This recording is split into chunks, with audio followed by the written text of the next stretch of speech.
Vamos a buscar, hermanos, primero los Corintios, capítulo 14.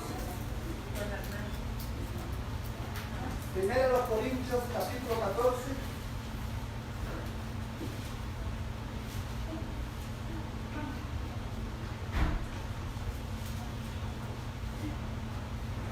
Amén. Y vamos a estar leyendo, hermanos, desde el verso 1 hasta el verso 3.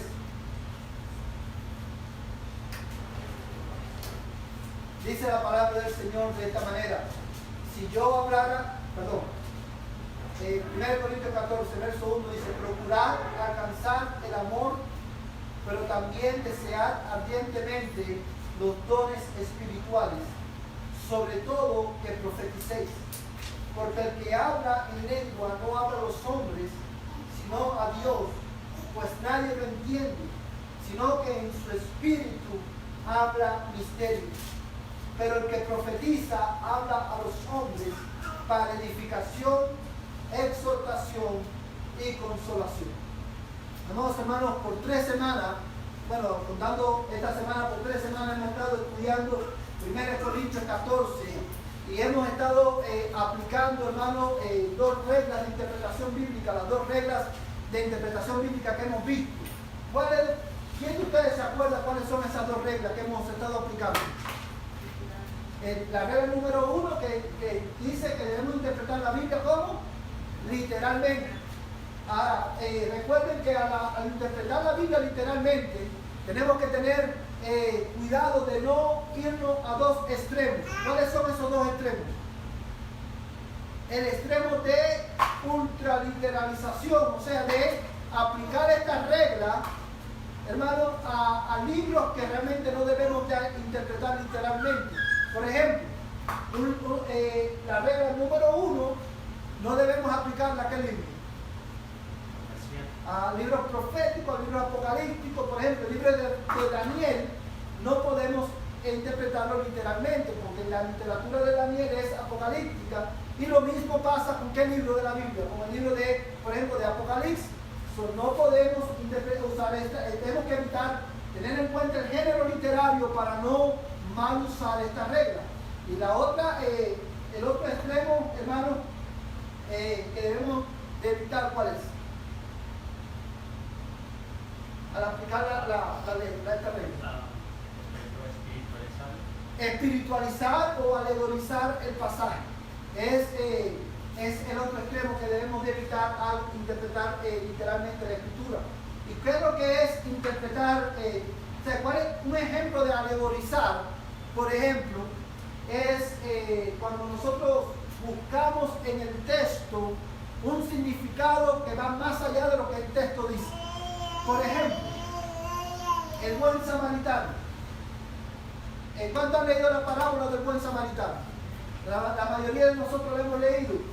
Si yo, el buen samaritano es una parábola, una enseñanza que Jesús hace, usa esta historia para transmitir una enseñanza. ¿Cuál es la enseñanza que Jesús transmite o quiere enseñarnos a través de la parábola del buen samaritano? Que debemos amar ¿a quién? A nuestro prójimo, ¿verdad? Y él usa una historia de la vida real, una historia usando elementos reales, elementos que los discípulos y los judíos estaban familiarizados. Pero al nosotros interpretar la parábola del buen samaritano, muchos por ejemplo pueden decir: el buen samaritano, ¿sabe? El que cayó, el caminante que cayó en manos de ladrones representa a los pecadores, al hombre sin Cristo. El sacerdote y el levita representan la religión. Eso es alegorizar el pasaje, porque el texto no te está diciendo nada de eso. Es una historia que Jesús está usando. ¿Sí entienden, hermano? Cuando nosotros vamos a usar este texto, vamos a estar usando esta regla de interpretar literalmente el pasaje, nosotros debemos de tener en cuenta estos 2 extremos que debemos evitar. Ahora bien, el segundo, hermano, la segunda regla que hemos usado para interpretar 1 Corintios 14, ¿cuál es? La regla número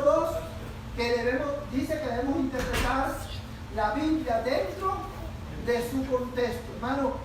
Y esto que estamos haciendo con 1 Corintios 14 es un ejercicio de cómo debemos de estudiar la Biblia en nuestras casas, cómo debemos usar esta regla para interpretar correctamente la Escritura. Ahora, cuando vamos a usar la regla número 2 de interpretación bíblica, que es interpretar la Biblia dentro de su contexto, hay varios contextos que debemos de tener en cuenta. ¿Cuáles son? El contexto inmediato. ¿Cuál es el contexto inmediato? Los versículos que están antes del pasaje que yo estoy leyendo y los versículos que están después. O el capítulo que está antes y el capítulo después, que está después del capítulo que estoy leyendo de la Escritura. Está también, ¿cuál es el otro contexto que debo de tener en cuenta? El contexto del libro o de la carta. Cómo ese pasaje encaja en el tema de la carta o del libro que yo estoy leyendo. Y el otro contexto que debo de tener en cuenta, ¿cuál es? El contexto bíblico. Cómo este pasaje encaja, ¿a dónde? En la historia de la redención, en todo el contenido de la Biblia. Porque la Biblia, hermano, aunque está compuesto, nosotros tenemos dividida por 66 libros, hermano. Es importante, hermano, que nosotros tengamos en cuenta que el tema de la Biblia, ¿cuántos temas tiene la Biblia? Uno, que es ¿quién? Jesucristo. Y esto lo sabemos porque el mismo Cristo dijo, la Biblia las Escrituras dan testimonio de mí. Y esto es importante. Ahora, hermano, esta regla de interpretar la Biblia dentro de su contexto es una regla que tenemos que aplicarla a lo largo de toda la Biblia. No importa el género literario de la carta o del libro que esté leyendo, debemos de interpretar la Biblia dentro de su contexto. Porque un texto, hermano, fuera de contexto es un pretexto. ¿Sí saben con pretexto, hermano? Si vamos a esa palabra. Cuando yo uso un texto fuera de contexto, es un pretexto. Lo estoy usando como un pretexto para validar lo que yo quiera decir. ¿Se entiende? Y al llegar al lugar, hermano, quiero poner un ejemplo. ¿Cuántos de ustedes recuerdan el pasaje de Filipenses 4 que dice, todo lo puedo en Cristo que me fortalece? ¿Cuántos han leído ese pasaje? Muchas veces. Y siempre yo pongo este ejemplo porque es un ejemplo clásico.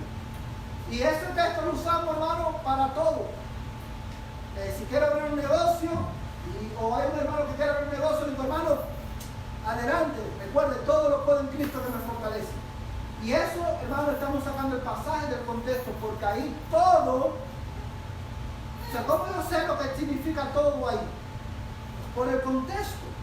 Porque Pablo en los versículos anteriores dice, yo sé vivir en pobreza y sé vivir en abundancia, por todo y para todo he sido enseñado por Cristo, creo que dice así. Y es ahí donde dice, todo lo puedo en Cristo que me fortalece.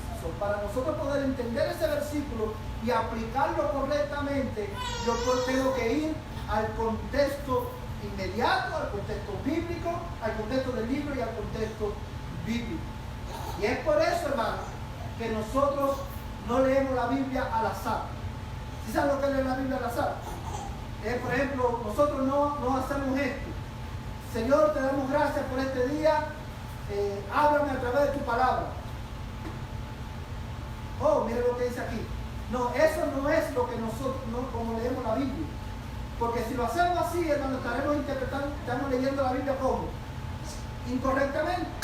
Porque como otro ejemplo que siempre ponemos, si usted recibe un email, ¿verdad?, de su mamá o de su hermano que está en otro país, y usted abre el email o le llega un mensaje de texto, usted no abre el mensaje de texto y comienza a leerlo desde el final del texto, ¿verdad? Que no hacemos eso. Nosotros vamos ¿a dónde? Al principio, lo vamos leyendo desde el principio hasta que llegamos al final. Lo mismo tenemos que hacer con la Biblia. Ahora bien, hermanos, hermano, ¿qué van a decir?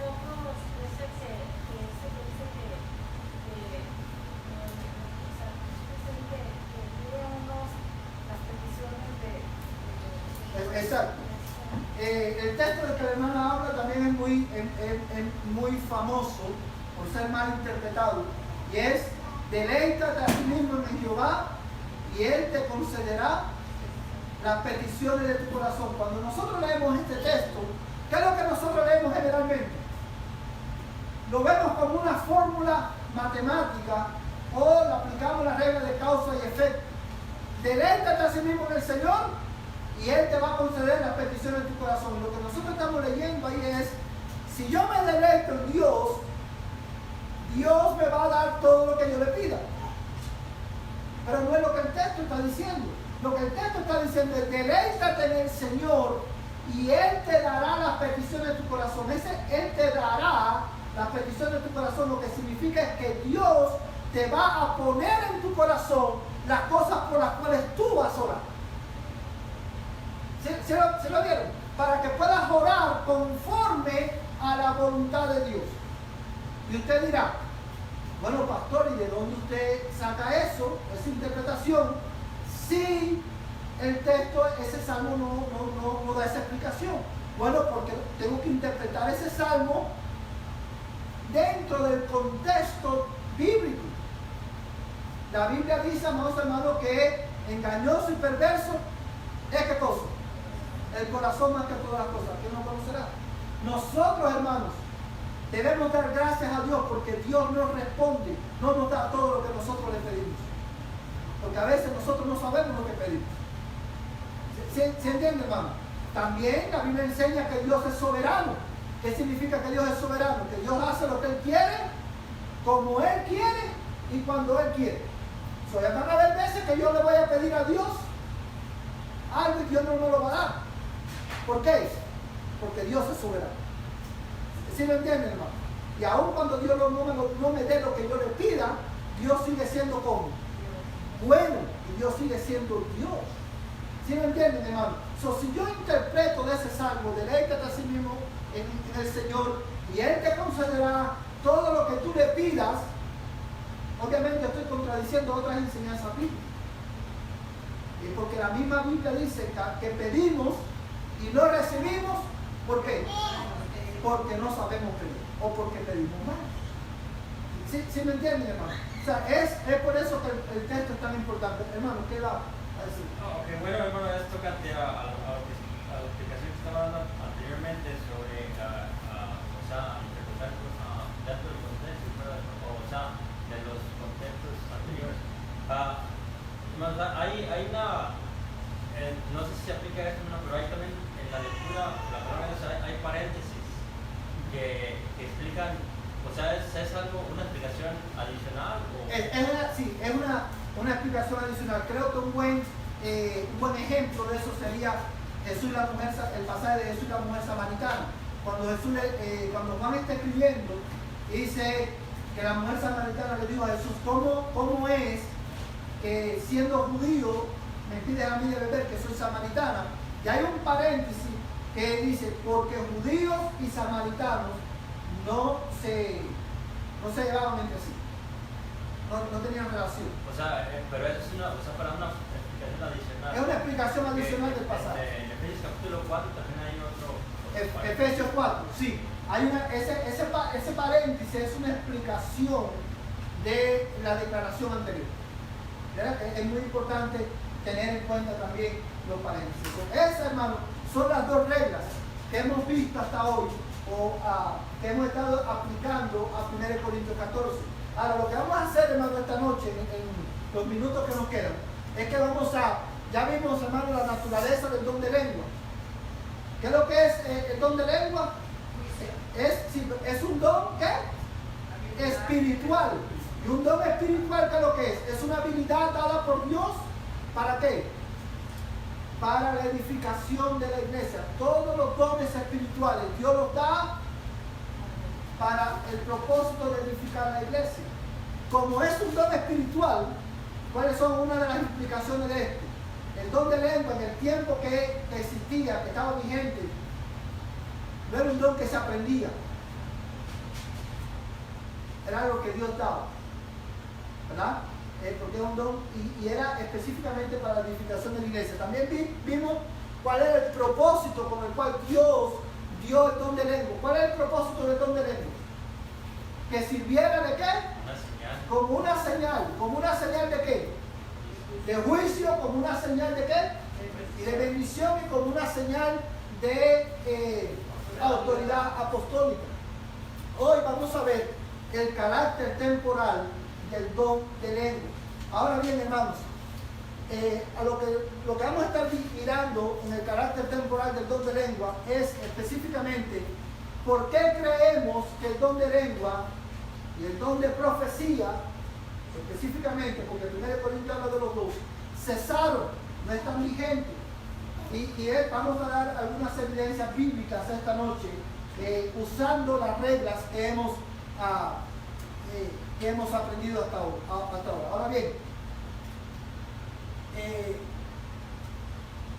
el don de lengua nosotros creemos que cesó, hermano, en primer lugar, porque el don de lengua cumplió con el propósito con el cual fue dado.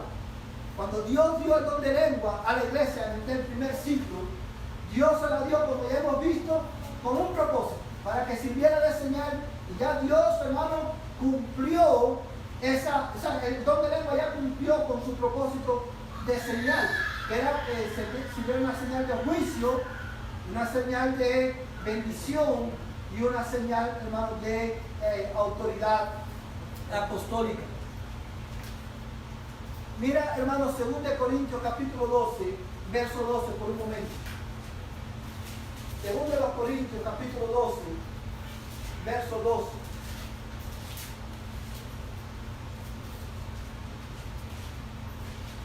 Segundo de Corintios 12, 12.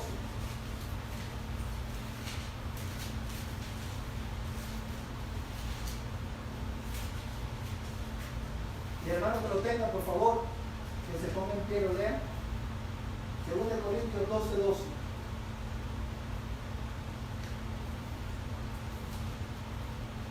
Entre vosotros se operaron las señales de un verdadero apóstol, con toda perseverancia, por medio de señales, prodigios y milagros.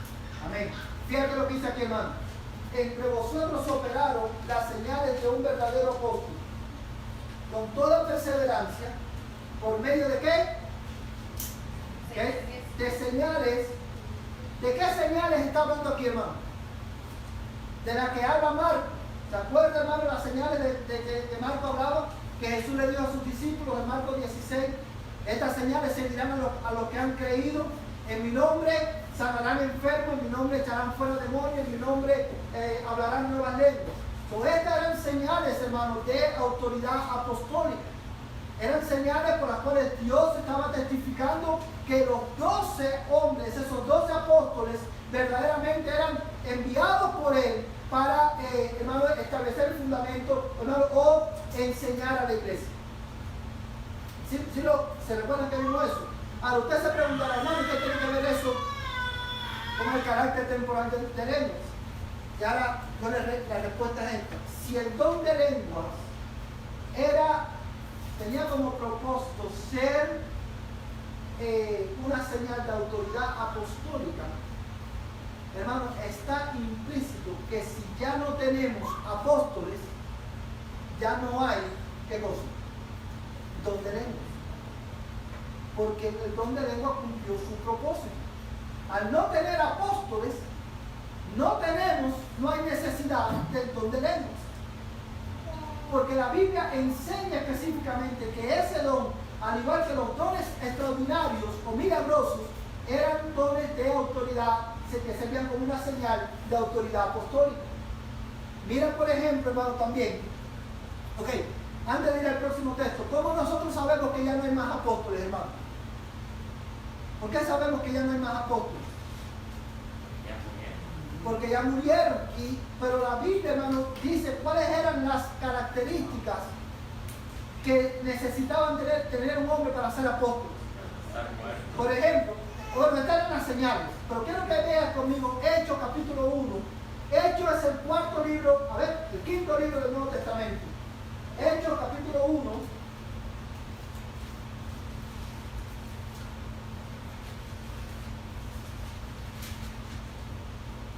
Y vamos a leer el versículo, yo voy a leer, hermano, el versículo 21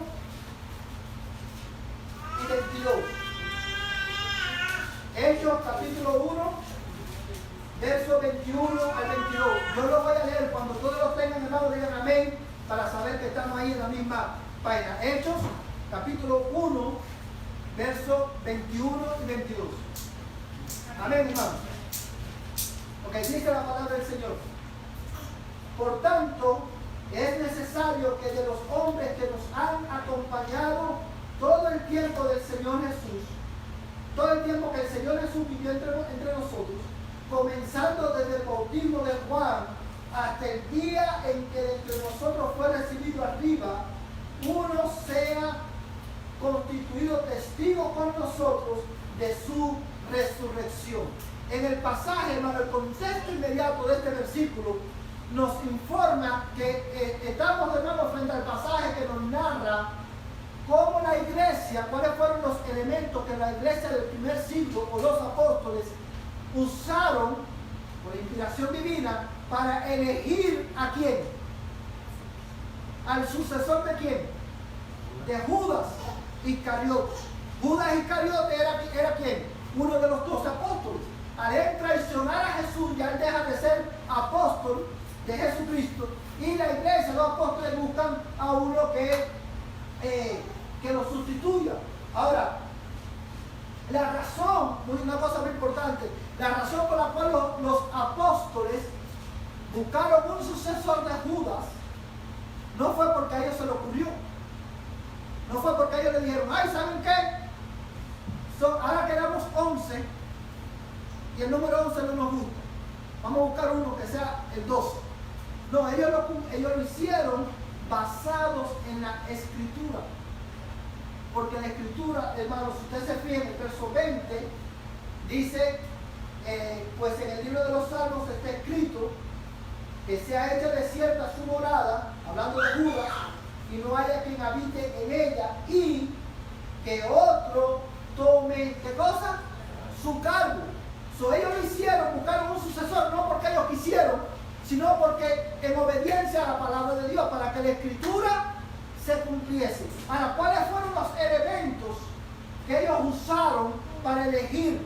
¿Cómo ellos iban a saber cuál persona cumplía los requisitos? ¿Cuáles eran los requisitos para ser apóstol? Bueno, dice el verso 21, que era necesario que de los hombres que nos han acompañado todo el tiempo que el Señor Jesús vivió entre nosotros. Comenzando desde cuándo? Desde el bautismo de Juan hasta el día que entre nosotros fue recibido arriba, uno sea constituido testigo con nosotros ¿de qué? De su resurrección.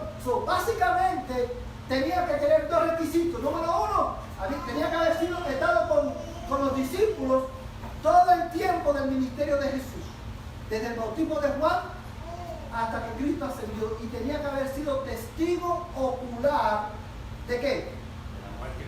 De la muerte y resurrección de Cristo.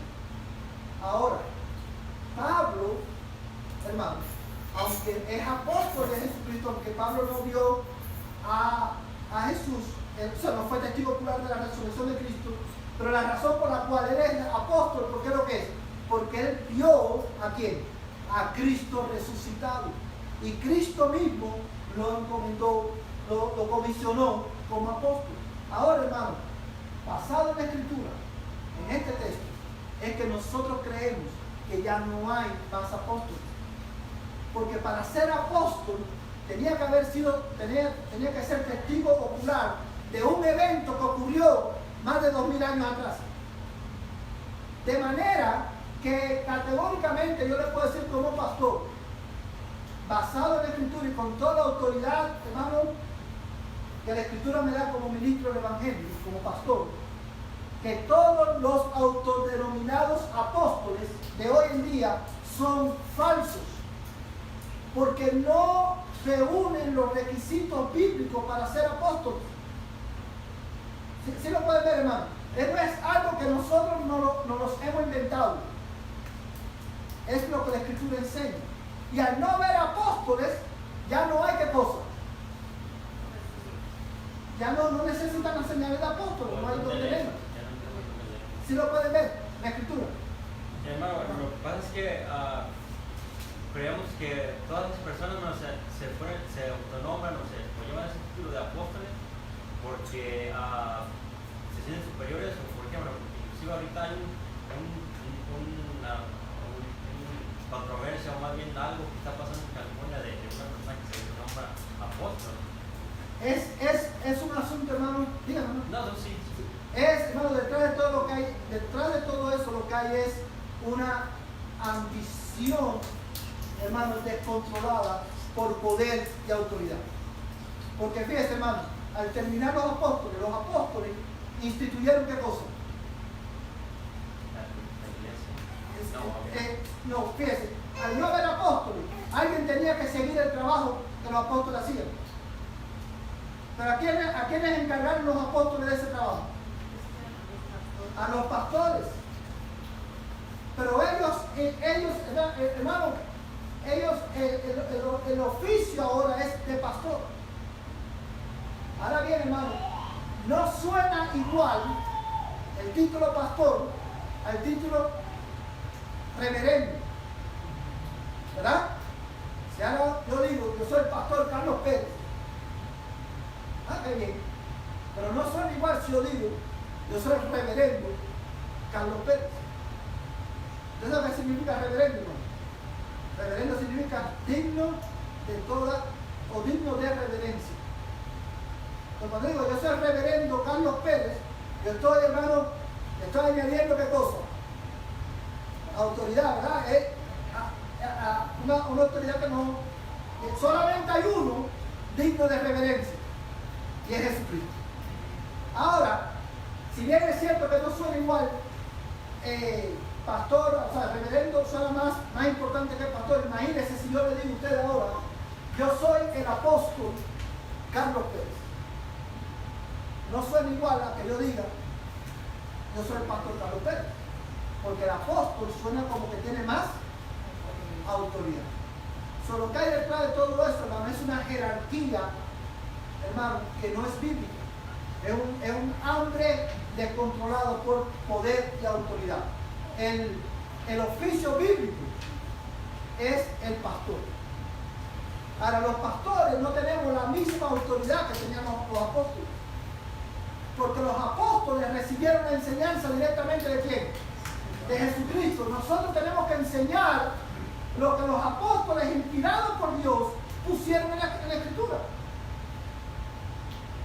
¿Sí me entienden, hermano? Y eso es muy importante que nosotros tengamos claro. Por eso, hermano, no creemos que no hay, que el don de lengua terminó y cesó, porque ya no tenemos más apóstoles. Ahora, mira conmigo, hermano, el Salmo 74, 9.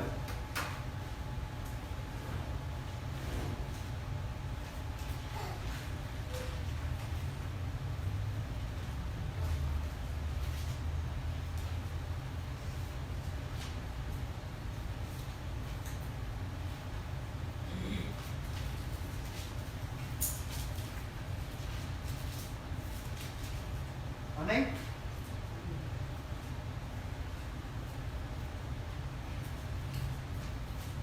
¿Quién lo quiere leer, hermano?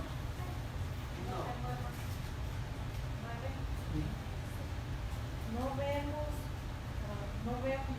vemos nuestras señales, ya no queda profeta, ni hay entre nosotros quien sepa hasta cuándo.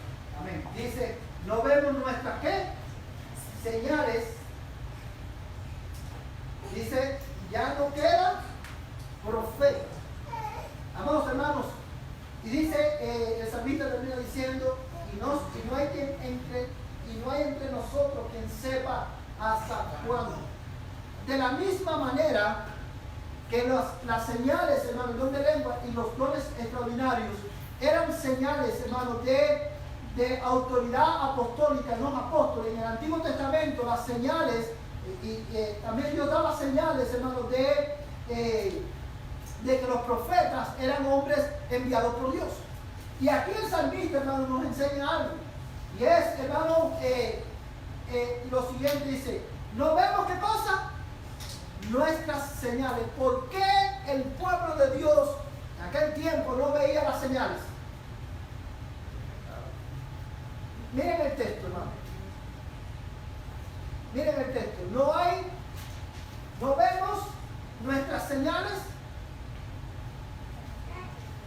ya no quedan profetas.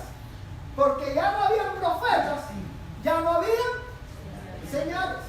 Al terminar el ministerio, ¿sabe? Al terminar y la enseñanza esta, al terminar el ministerio apostólico y profético, terminaron también las señales que acompañaban a esos oficios. Y esta es una de las evidencias por la cual nosotros creemos, a la luz de la Escritura, que el don de lengua y el don de profecía cesó, hermano, porque eran señales de autoridad apostólica y ellos cumplieron su propósito. Ahora, como el tiempo se nos terminó, hermano, lo que vamos a hacer es que yo quería terminar esta noche, pero como no vamos a poder terminarlo, el miércoles que viene vamos a ver la segunda parte y vamos a hacerlo, hermano, mirando 1 Corintios 14 específicamente, y vamos entonces a continuar, si nos da tiempo, con la tercera regla de interpretación bíblica. ¿Sí lo entendieron, hermano? Si usted tiene alguna pregunta, no dude de preguntarme, después me pregunta y yo le puedo responder. Pero básicamente la primera evidencia que nosotros tenemos de que ya no hay el don de lenguas, el don de profecía terminaron, ¿por qué es?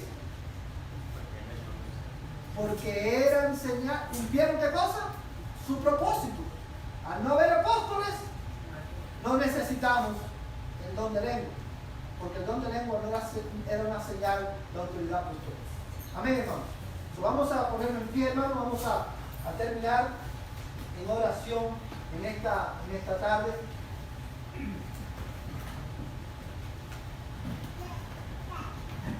Padre, en esta hora te alabamos y te damos gracias, Señor, por tu amor y por tu misericordia para con nuestras vidas. Gracias, Señor, porque tú eres bueno, misericordioso, tú eres un Dios perdonador.